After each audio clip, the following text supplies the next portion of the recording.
Hey you! You may be wondering, why should I care about an election? Especially a Canadian election. What you might not know is that you are a part of an election that is the first of its kind in Canadian history. You can actually make a difference. You get to decide what Canada looks like for the 21st century. The country needs your vote. An idea. An escape. Ideas are bulletproof. Hello, my name is Becca, and this is my channel ALifeLearned. Today I'm welcoming my wonderful history buff of a friend, Aidan. Hi, nice to meet you. And today we really want to share the platforms of the election with you and how important your vote is in this year's election. 38% of Canadians didn't participate in the last election, and that's a huge amount of people. That's a whole party in itself. It was the single largest voting bloc, if that puts it in perspective there. Nobody voted for any party as much as they voted for not voting.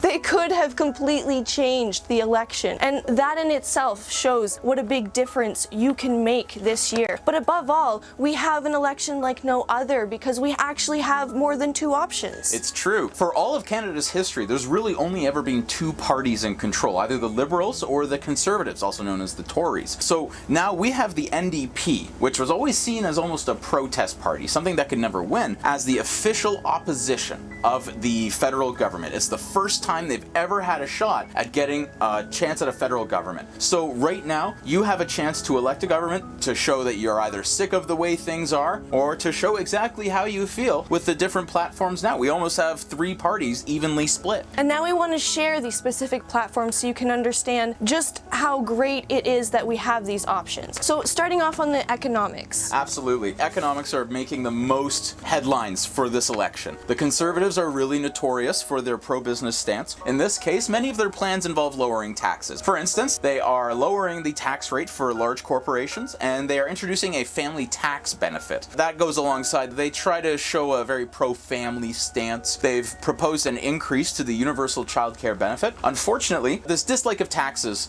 is followed by a number of cuts to social services. So on the note of the child benefit, unfortunately, the increase to the universal child benefit would actually nullify other programs specifically targeting poor families. It would essentially mean that for the people who need it most, they might see an extra $100 a month, typically less. Now, this is seen as not a very progressive move, but it is seen as an important aspect of the economy by all parties. Now, on top of that, they've increased the contribution limit to tax-free savings accounts by almost twice the amount. Right now, it's about $5,500, but they wish to increase that to $10,000. And last of all, they wish to increase the old age security eligibility limit, essentially the point where you can retire and begin collecting benefits in the form of a Canadian pension to age 67 instead of 65. The other parties actually contrast quite different from these different goals that the Conservatives are clearly showing. They want to focus much more on the middle class. Starting with the Liberals, they want to cut the middle class tax bracket down to 20.5% from where it is at about 22 to 26% depending on where you are. They also want to introduce a new tax-free monthly Canada Child benefit for anyone with an income below $150,000. So that will be huge for a lot of families within Canada. They also want to cancel the tax-free savings account contribution increases and the increase in the old age security eligibility that the Conservatives are making to keep it at 65. And something to note about both the Liberals and the Conservatives is that they have actually been in power, and so we have a little bit of evidence of what they've done with that power. And in terms of the Liberals in particular, it's something to be noted that they've previously faced controversy over misuse of funds, specifically related to running up deficits, as well as being involved with cases of corruption, even at the provincial level as well. In fact, that's the reason that Paul Martin's government initially fell and was followed by Stephen Harper in 2004. Exactly, and the Conservatives have shown a very similar problem. Yes, unfortunately, despite their reputation for being, well, fiscally conservative, they have been known to have run a deficit for 8 years running, consecutively in Canada. Right now, they have added about $150 billion to the deficit. On top of that, they have a very aloof attitude towards Parliament when it comes to economic decisions. Harper has often gone over the head of Parliament when making international deals about Canada, which could be interpreted as very risky behavior. Now, the most important thing, though, is that they do have that running deficit, even though they are lowering taxes and trying to increase supposedly benefits to some areas. They are essentially doing it with borrowed money. Now, the NDP are actually quite different from the Liberals and the Conservatives. Of course, one being that they haven't been in power, but they have very different goals too. So the NDP, with their newfound popularity, have proposed some more dramatic measures that are, well, basically more in favor of taxes and of increased government social programs. They have vowed not to increase personal income taxes in any way, but they are targeting business taxes. So he plans on lowering taxes for small businesses across the board. At the same time, he plans on increasing the tax rate for corporations. Now,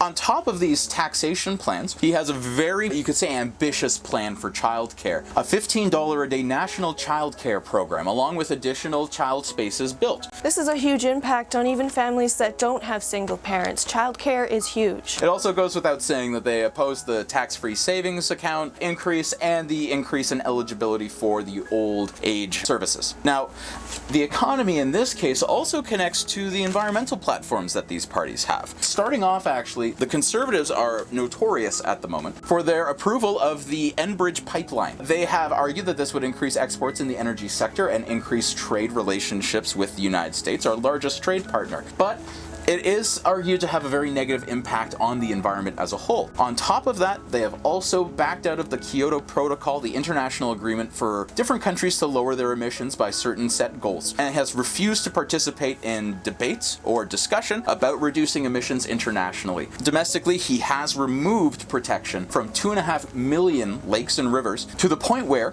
today, there are only 159 protected rivers and lakes. The Liberals, on the other hand, have a very different policy, and you can see in this section a more nuanced difference between Liberal and NDP stances. Indeed. They completely oppose the Northern Gateway pipeline. They recognize that it is an environmental hazard and don't feel that it is worth the risks. They also really do feel that the economy and the environment can coexist, and with that, they also want to address the overall environmental issues that arise from trade with the US and Mexico. And this is similar to the NDP in that they also oppose the pipeline, but for different reasons. Yes, in this case, they oppose the idea that the workforce should be composed of Americans and Canadians. It almost seems like a pragmatic decision on their point, where they would prefer to have those 40,000 jobs possessed by Canadians building the pipeline and operating those services. He does not raise any environmental objections to the building of the pipeline, but he has vowed to work closer with Aboriginal groups in the protection of chartered land and of title land for different Aboriginal groups. Previously, the Stephen Harper government has not had a friendly attitude towards the Aboriginal groups in Canada, typically going to court to fight them over land claims. So this would be a very different direction for the federal government in many, many years. Now,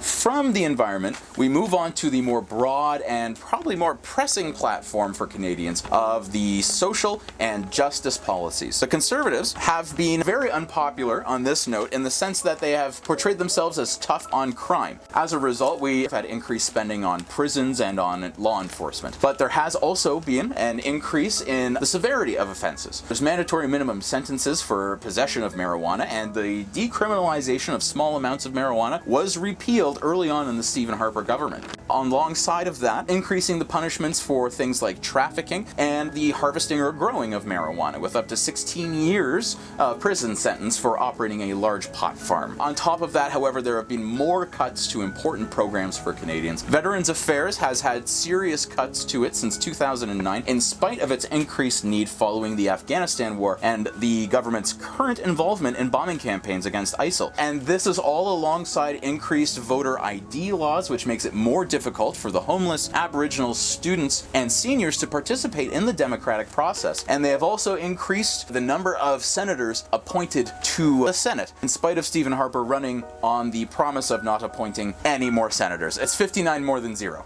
basically.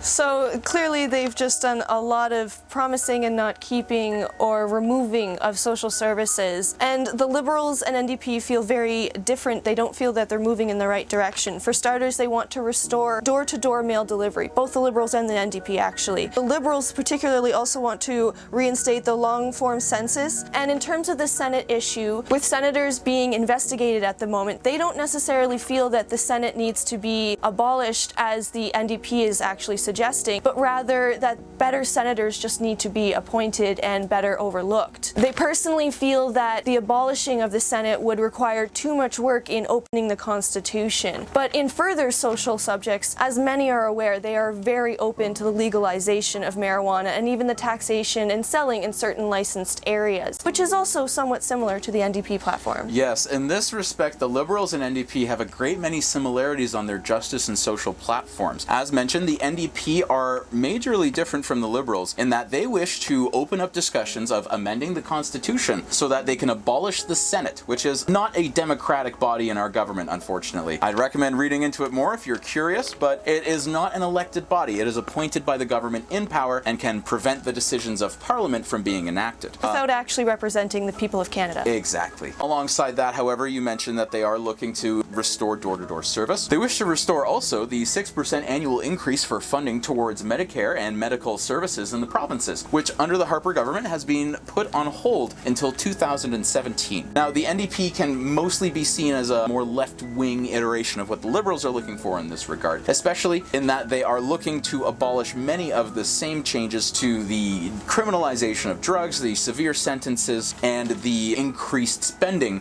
on law and order services in the government, to the point where the NDP are open to decriminalizing marijuana, but they would still wait on legalization based on further review. That seems to be a running theme in the NDP campaign this year, is not making promises until they're in a position to do something about it. Which really only seems mature, because speculating what you can do in power versus what you actually can do when you're in the position of power are very different things, and he's just recognizing not to put words in his mouth. Yes, it's easy to make promises. Sometimes it's hard not to make promises. Indeed. And is that the kind of decision making we want in our government? It's up to you.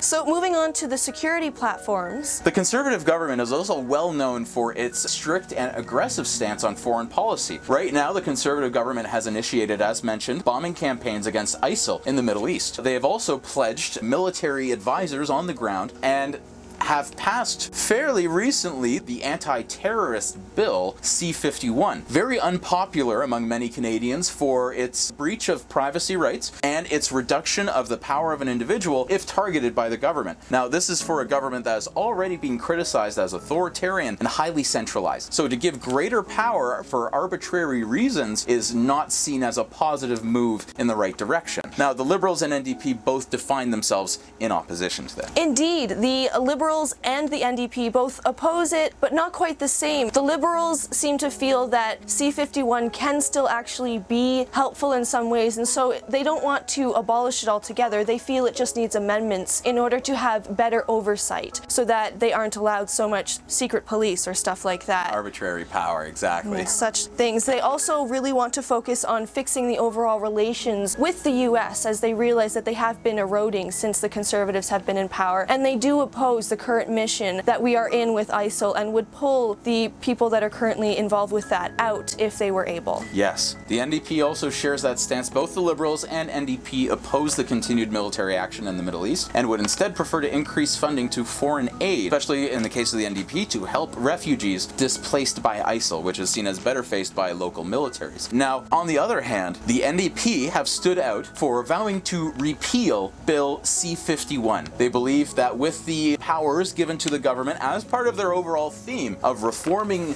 issues seen in the structuring of the Canadian government, they would repeal the bill and would continue to make changes to the Senate and to how the government can respond to terrorist threats in the 21st century. And now that we've covered the different party platforms, we're going to go over to some other topics that are not party specific, but still very important when considering your vote in this election. One thing to consider is that we have a chance to choose someone other than the Liberals and the Conservatives. The Green Party has gained a seat within Parliament, and there are a few other parties within consideration, and if you really feel like you don't agree with any of the major three parties that are there are other parties to choose from, and your vote does still count. The Green Party, for example, has a rather strong and similar platform to the NDP, and so if you were to check them out, you could see that they might support a lot of the things that you believe are important, and then you can have your voice heard within your district, and that's another important point. Absolutely. Absolutely. In this election, many understand their vote to be on a national scale. And while it is true that Canadians are voting in a national election, they are not simply casting a vote which is registered on a national scale. We have a first-past-the-post system, meaning that each district has an election between representatives of each party. And then whichever party wins the most districts gets the government. So when you think of your vote this year, don't think of yourself as dropping a ballot into an ocean of 33 million different voters. Think of where you live.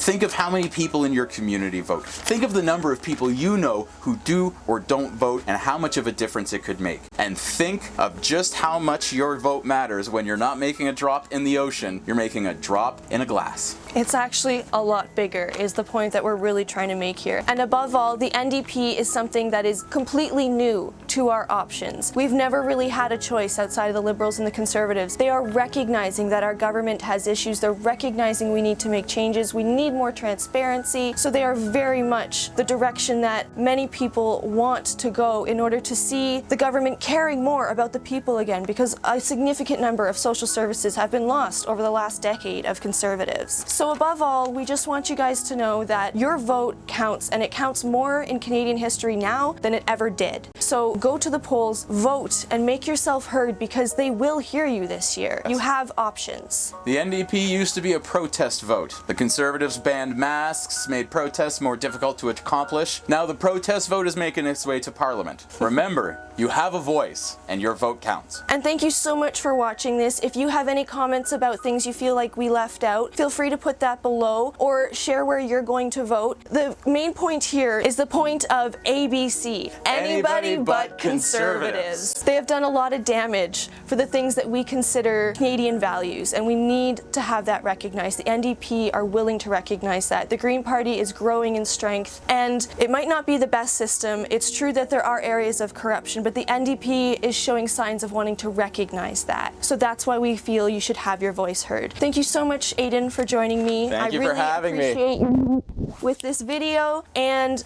thank you guys for watching. Please join me again next week, where I try again to share a little something I've learned in life. And hopefully I'll be back sometime. Thank you again for having me on here, Becca.